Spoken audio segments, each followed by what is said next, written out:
guys, welcome back to another video. So I watched the history and lore video for season 2 of Game of Thrones and I have a few thoughts, so this is what this video is. If you want to see my review of the history and lore for season 1, then I will leave that in the description box. And also, if you weren't aware, I have just started reacting to season 3 of Game of Thrones. I've read the whole of Song of Ice and Fire book series, but I'd never watched the TV show. So we are on to season 3 and I cannot wait to do the season 3 history and lore video when I get to that point. But I'm jumping ahead of myself right now. We're only on season 2s. Again, I'd like to give a big thank you to everybody who told me to watch these videos because they are so impactful. They are crazy, to put it simply. I didn't expect to feel so impacted by a histories and lore video, but I did. So let's get cracking with it. Give this video a thumbs up if you enjoy it, and make sure to leave me your thoughts and opinions in the comments on what you thought to season 2 of Histories and Lore when you watched it. So the video jumps straight in with talking about the Greyjoy rebellion. And we've got a new voice actor. We have Theon Greyjoy. And actually I didn't realise it at this point when watching it, but this whole video is filled with different voice actors that we didn't get in season 1.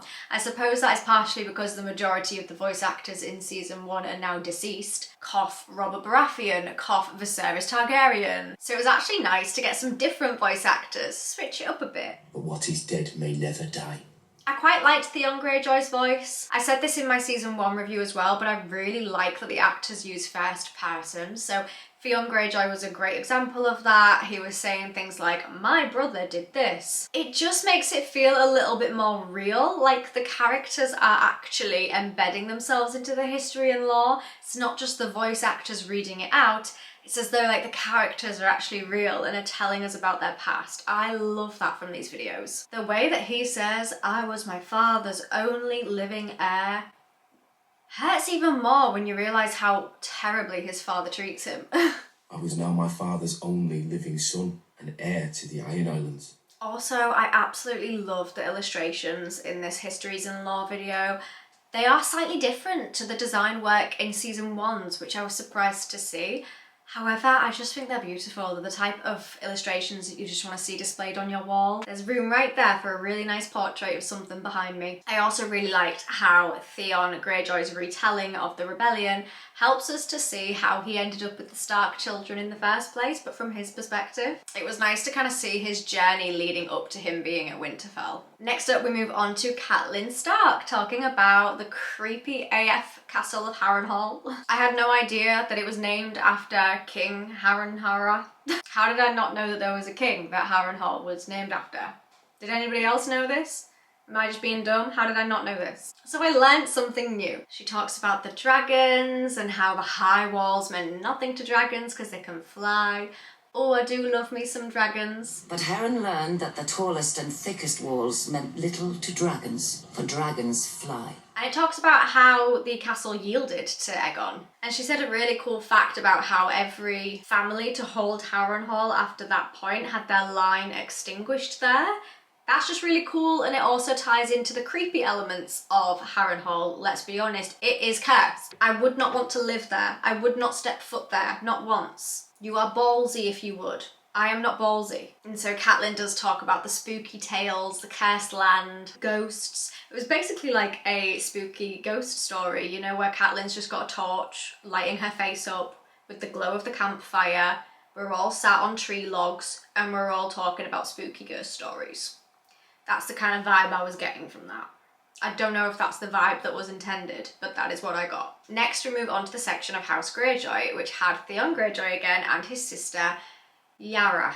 We all know how I feel about calling her Yara. To me, she is still Asha. So it was quite cool that there was a dual sibling POV. I quite like when the sections are split into 2 different characters talking about the same section. But I don't know why Yara's voice just irks me a little bit. I don't know. I didn't really like her as a voice actor for history and lore. She's much better in the Game of Thrones TV show. As her character that she's playing, I personally just did not really vibe with her in history and lore. I don't know what it is. I don't know if it's because I kind of felt like from her that she was reading it out, whereas like from a script, whereas with the other characters it felt like they were the characters talking about it. But for her it felt like the voice actor reading it out. That's the only way that I can describe why I wasn't 100% keen on her voice in this Histories and Lore. She's not my fave. We call ourselves the Ironborn, and we are warriors feared throughout the Seven Kingdoms. I'm not surprised that we'd already got so much information on House Greyjoy and the Ironborn because they played a really key part in season 2. They weren't actually in season 1 all that much, so it wouldn't have made sense for them to be in a History and Lore video for season 1, but for season 2 they were consistent throughout. Theon had so much juice in season 2, his storylines were juicy. Talking about the really cool sigil of the Kraken, actually. I think Kraken might actually be one of my favourite words. I don't know why, but I get so much satisfaction from saying the word Kraken. Does anyone else have a word like that? Another one for me is coffee. Coffee. The words Kraken and coffee. Sorry, I've gone off on a tangent, but I just get so much enjoyment from saying those words. Please let me know if you have a word that does that to you, so I don't feel so weird. I mean, I'm never gonna not feel weird, but if I'm not alone in my weirdness, then it's fine. And I gotta say, I did kind of get the tingly, chilly feeling on my arms when they said, "What is dead may never die." What is dead may never die, but rises again. Very, very cool. And there was definitely an episode in season 2 that was called What is Dead May Never Die. Which one was it? So then we move on to the Greyjoy Rebellion, but told through Stannis' POV. Stannis the Manus! So many different voice actors in this one, and all characters that were vital to season 2. Duh. What I noticed as well throughout this History and Lore was that there was a lot of reference to Robert Baratheon and Eddard, Ned Stark. And I suppose that is because they are now a part of history. They are no longer with us as of the point of season 2, which means that they are told through the Histories and Lore because now they are a part of History and Lore. I must say as well, at this point in the History and Lore for season 2, I hadn't heard anybody deliver their section as passionately and as brilliantly as Robert Baratheon and Viserys Targaryen did from season 1. They were my favourite voice actors from that. They just really made it feel like an episode in itself. At this point in the History and Lore video for season 2, it hadn't really felt the same. It did kind of feel more like a documentary style-esque rather than a juicy episode. Although I was enjoying the voice actors and they were all quite soothing and relaxing to listen to, it didn't quite feel as passionate as the voice actors from season 1, in my opinion. His time will come. All their times will come. Next we move on to the section of The Drowned God by Yara, and I actually was really intrigued by this section. I like the way that George R.R. Martin intertwines religious themes throughout the whole series, because you've got all these different houses, you've got all these different gods, so many different faiths, and it's just so interesting. So despite Yara being like my least favourite voice actor in this History and Lore video, this section was really intriguing, really interesting. And again, some really cool quotes. We do not fear the storm god's winds or his waves, but you should. So next we move on to the Greyjoy Rebellion again, but told through Robb Stark's POV instead. So similar to season 1's where we had like Robert's Rebellion and the sack of King's Landing told through many, many different character experiences, we get the same in season 2, which I really like. The same event, the same circumstances, but told through different characters. I absolutely loved the illustrations in this section. They were stunning. And when he mentions about his brother Jon Snow, that gave me chills. I actually made my heart ache a little bit more. My brother, Jon Snow. It's so sad that we don't get to see more about their brotherly relationship, because when the series starts off, they're literally like separated almost immediately, and we know that they don't get reunited again. So it's just really sad to hear him talk about his brother in that way, but we never actually get to see much from their brotherly relationship. And Robb Stark also talks about his father, Ned, and how he kind of fostered Theon. Talks about him eating and playing and fighting with the Stark children, just basically being brought up with them. Theon ate with us, played with us, and fought with us. It was actually quite sad. And hearing how Robb talks about Theon like a brother makes it even more heart-wrenching to think of Theon's betrayal at Winterfell. Like, it's even more saddening to think about the way that Robb feels about Theon, as though he's like one of his own brothers, and then Theon just goes and becomes a prick. Maybe he always was a prick. Then we move on to a section about Karth, which makes sense because, again, that's very vital to Dany's storyline in season 2. Voiced by Zara. I just cannot pronounce names. Even after hearing them said correctly, I still cannot pronounce them. This was a surprising voice actor that I wasn't expecting to hear from, but it helps to set the scene in terms of Dany's storyline, because otherwise she does feel like very far removed from anything else going on. She was relevant in season 1's history and lore because they were talking so much about the Targaryens, but in this one they're talking more about the Ironborn. They're not really talking about the Targaryens as much. They've mentioned a little bit about Aegon and his conquest. So I feel like this section regarding Karth helps to bring Dany into it. And then he moves on to the next section around the warlocks. Again, I found this section so interesting. I really enjoyed this.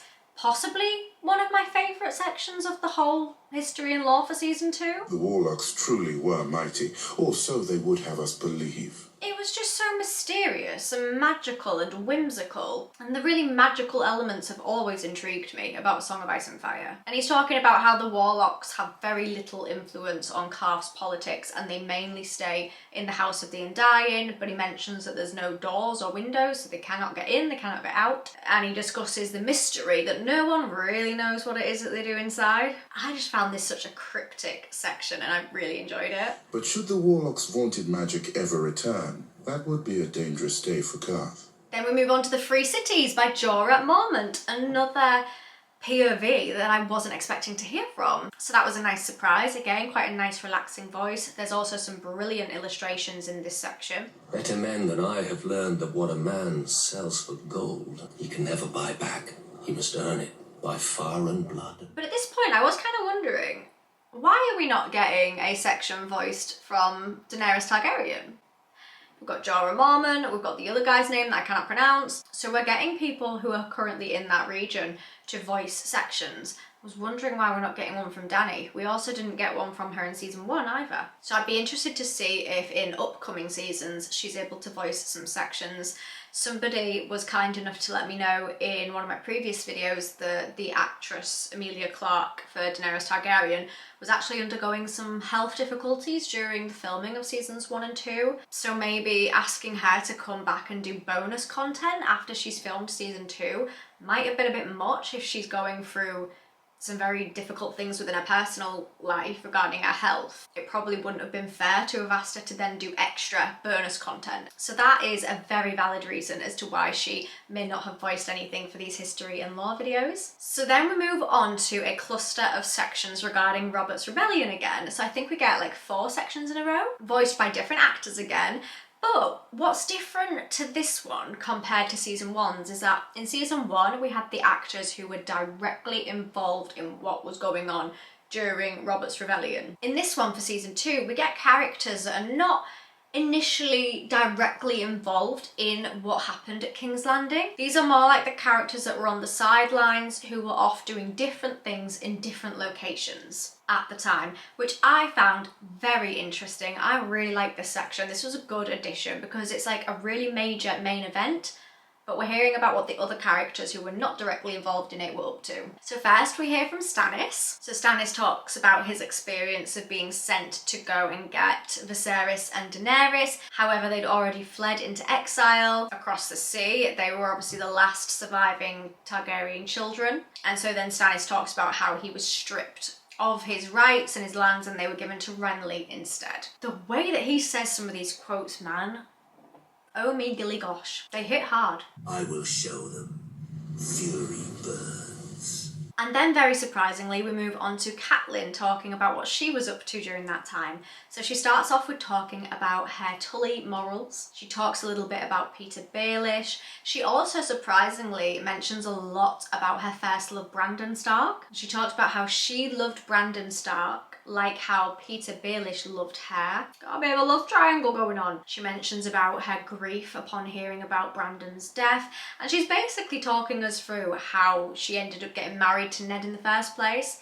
Because we had in season 2 a scene between Rob and Catelyn where she mentions to him that when she was first married to Ned, they didn't love each other and the love came afterwards, and how it was mainly just to secure alliances, to be honest. And it makes it even sadder now knowing that she is a twice widow, because obviously she lost her first love of Brandon and now she's lost her second love of Ned. She also talks about how Ned was unfaithful to her and came back home with Jon Snow. And there's a chilling quote where she mentions, "Our family is broken and scattered." Oh my goodness, that hurts. Hearing the way that she said it with such emotion in her voice, whew, that was brutal. Our family is broken and scattered. We need to go home. Next up, we move on to a Davos Seaworth perspective. My lovely little onion knight. What a calming, relaxing voice he has. And he basically talks about how he got to where he is, how he went from being a smuggler to then being somebody knighted by Stannis. In such a cesspool did House Seaworth have its glorious start. He talks about how Stannis went through such hardship but never once showed weakness, how he always put his men first. But we all know that Davos has such like an undying loyalty to Stannis, and so it was really refreshing to hear Davos tell us in his own words why that is. I really liked that section. It was soothing, it was relaxing, it was nice to hear. Next up we get Margaery Tyrell. She has a beautiful voice and I really enjoyed listening to her. She talks about the unity and harmony that was in place before Robert Baratheon shattered it all, essentially. This harmony is what Robert Baratheon shattered with his rebellion against Aerys Targaryen. So then we move on to a section where she's talking about House Tyrell. I actually really like House Tyrell. I love how everything feels very floral. Again, beautiful illustrations. And I like the part where she's talking about Aegon again, but then she says, "And let us not forget his sisters." It's all kind of like girl power. Like, she's a very confident woman, especially when it comes to politics. Like, I've always thought that she's somebody who acts so much like a queen, and she is a very strong woman, so it sounds like she's like boosting up other strong women as well. I'm here for it. Aegon, and let us not forget his sisters. She talks about how much their house owes to the Targaryens as well. So then when you think about her betrothal to Joffrey, but actually where her previous loyalties lie, it makes the storyline even more juicy. I've always liked Margaery Tyrell as a character. I like her in the books and the TV show, and it was really nice to hear a perspective from her. I really enjoyed her voice. So then we move on to Stannis talking about Dragonstone, and I don't know what it is about this section, but he sounds like so menacing. Again, it's like so creepy sounding, kind of like when Catelyn was talking about Harrenhal. That was also the vibes I was getting from Stannis talking about Dragonstone. But Robert is dead, and I, Stannis Baratheon, am the rightful king of Westeros. But then he kind of just goes on again about how he was blamed for Daenerys and Viserys' escape. Kind of already heard him talk about this a little bit a few sections ago, so they just reiterated it again in this section. That's fair. It was still chilling. It was interesting to hear some backstory to Dragonstone. Then, rather interestingly, we get a POV from Sandor Clegane. What? I wasn't expecting this at all. Talking about House Clegane. I mean, at this point in time, I feel like the Clegane brothers were in the books a lot more than they are in the TV show. I don't know why, maybe they are referenced to a lot more in the books. I feel like we haven't really seen all that much from them in the TV show yet. So this was really interesting as to why we got a section on them. But what he's mainly talking about in this section are the horrors that his brother did during the sack of King's Landing. So it's kind of just retelling us from his brother's own perspective the cruelty that took place there at the hands of Gregor. Prince Rhaegar Targaryen kindly anointed my brother personally. Sir Gregor chivalrously sacked the prince's city. So then we get a very random section on the Alchemists Guild by Halin. A very random POV, but a very cute little old man's voice. He was very passionate about alchemy. He sounded so interested. I'm not gonna lie, I didn't have a clue what he was going on about half the time, and I just enjoyed listening to his cute little old man's voice. But the passion he gave is admirable, and it was chilling to hear him say, "We live only to serve." It was cute. We are masters of the fire, but we live only to serve. And then the final two sections that we get are from Ygritte. So this was a really cool POV to listen to, and I was expecting that we'd get a section on the wildlings, because obviously that is a huge part of Jon Snow and Corin Halfhand's storyline in season 2. Not even a huge part, it is all the part. So what I will say about the voice actor for Ygritte in this history and lore video is that I feel like she's the character that brought her character into it the most, or should I say she's the actor that brought her character into it the most. When I was listening to it, I could fully believe that that was Ygritte. She sounded exactly the same. She didn't sound like she was reading off from anything. Her accent was the same. Her mannerisms were the same. It truly felt like I was listening to Ygritte rather than the actress who plays Ygritte, if that makes sense. And I really liked that. So she was talking about the wall and how, yes, it kept them out, but it also keeps the Southerners in. And it mentions the comparisons between the free folk, but also how the Southerners are bound by laws. It was such an interesting perspective to have. And then this history and law video ends off by Ygritte talking about the Night's Watch and how she's basically just confused by all of their morals and their values, and she just doesn't quite get it. She was basically saying about how all these criminals and stuff are almost like rewarded in a sense because they're fed, they're given this brotherhood, they are taught how to fight better, but then at the same time, they're not allowed to have any lands or any children or any wives. So she was kind of just expressing her whole confusion over the dynamic of the Night's Watch. We know how you think. We know where you're weak.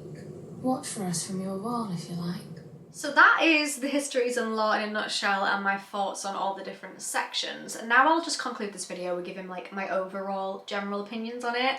So starting off, it wasn't as interesting to me as season 1 was, and I think that there are a number of reasons why. I just want to let you know that I did really enjoy it still, but I found this one to be more calming in a way, more kind of toned down. So it was almost like the voice actors were casually talking about the events in a very dulled down, relaxed way. Whereas in season 1, we had all the energy, the passion, the tension. We had the conflict between the different sections. You had Robert Baratheon talking passionately about his experience, and then you'd immediately be thrown into Viserys Targaryen talking passionately about his. You don't get the same in season 2 History and Lore. It was much more of like, this person's going to talk about this for a little bit, this person's going to talk about this for a little bit.